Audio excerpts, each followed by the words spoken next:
Hola, hoy utilizaremos estos materiales para nuestro proyecto. Marcamos en cartón un círculo del tamaño de nuestra tapa.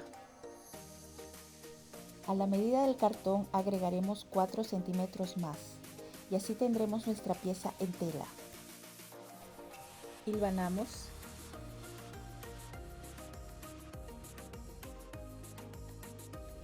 Rellenamos bien la almohadilla.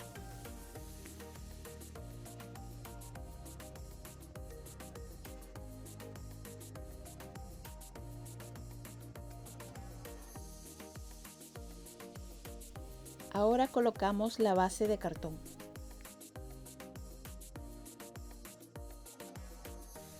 Cerramos y aseguramos bien.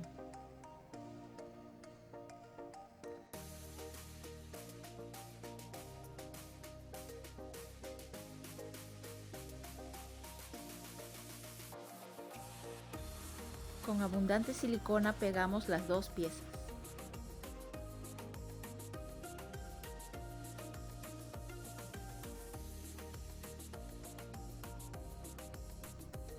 Utilizamos una blonda para nuestra decoración. La pegamos alrededor de la tapa.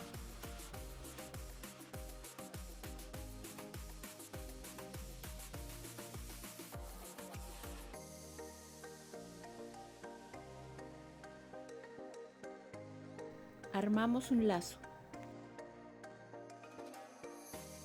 Te invito a suscribirte al canal y así no te pierdas nuestros próximos tutoriales.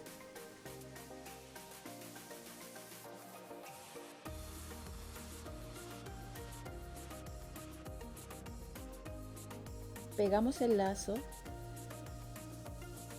decoramos con un par de flores